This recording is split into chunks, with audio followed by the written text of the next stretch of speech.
அக்கினியினால் வனாந்தரத்தில் உயர்த்தப்பட்டது போல மனுஷகுமாரனும் தன்னை விசுவாசிக்கிறவன் எவனோ அவன் கெட்டு போகாமல் நித்திய ஜீவனை அடையும்படிக்கு உயர்த்தப்பட வேண்டும். தேவன் தம்முடைய ஒரே பேரான குமாரனை விசுவாசிக்கிறவன் எவனோ அவன் கெட்டு போகாமல் நித்திய ஜீவனை அடையும்படிக்கு அவரை தந்தரளி இவ்வளவாய் உலகத்தில் அன்பு கூர்ந்தார். யோவான் 12வது அதிகாரத்திலையும் அங்க அப்படித்தான் சொல்றாரு.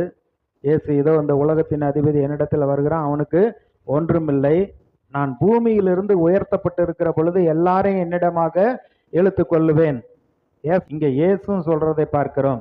அப்ப வியாதி வந்துருச்சு அப்படின்னா இயேசுவை நோக்கி பார்க்க வேண்டும், சிலுவையில் அவர் செய்து முடித்ததை நோக்கி பார்க்க வேண்டும். அவருடைய தழும்புகளால் நாம் சுகமாகிறோம். பேதுரு சொல்றாரு, 1 பேதுரு 2:24, நம்ம பாவங்களுக்கு செத்து நீதிக்கு பிழைத்திருக்கும்படியாக அவர் தாமே நம்முடைய சரீரத்துல நம்முடைய வியாதிகளை சுமந்து தீர்த்தார், அவருடைய தழும்புகளால் குணம் ஆனீர்கள். வியாதிக்கான கிரயத்தை செய்து முடித்து விட்டார். பிதாவாகிய தேவனுடைய உள்ளத்தின் விருப்பம், அவருடைய சித்தம் நம்ம சுகமா இருக்கணுங்கிறது தான். இயேசு கிட்ட ஒரு குஷ்டரோகி வந்து கேட்கிறான், ஆண்டவரே உமக்கு சித்தமானால் என்னை சுத்தமாக்க உம்மால் ஆகும்னு சொல்றப்ப எனக்கு சித்தம் உண்டு, நீ சுத்தமாகுங்கிறார். அப்ப தேவனுடைய விருப்பமும் இயேசுடைய விருப்பமும் நம்ம சுகமா இருக்க வேண்டும் என்பது. இப்ப இருக்கக்கூடிய வியாதியை விரட்டுவதற்கு, அடுத்து வியாதி நம்முடைய சரீரத்தில் அணுகாதபடிக்கு காத்து கொள்ள வேண்டியது நம்முடைய பொறுப்பு. தேவனால் பிறந்தவன் தன்னை காத்து கொள்ளுகிறான், பொல்லாங்கன் அவனை தொடான்.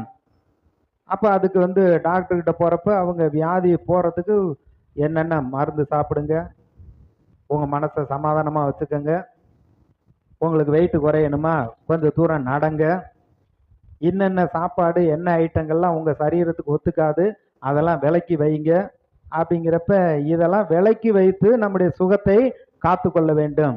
நிரந்தரமான அந்த ஆணி வேறு அந்த சாபம் எல்லாத்தையும் அவர் நீக்கிட்டார். இந்த சின்ன சின்ன காரியங்கள் வருகிறத நம்ம தான் அதை சரியாக வைத்து கொள்ள வேண்டும்.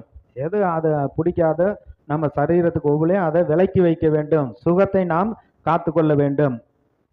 ஆண்டவர் கிருபை உள்ளவர், அவர் மன்னிக்கிறவர். சங்கீதம் 86வது சங்கீதம்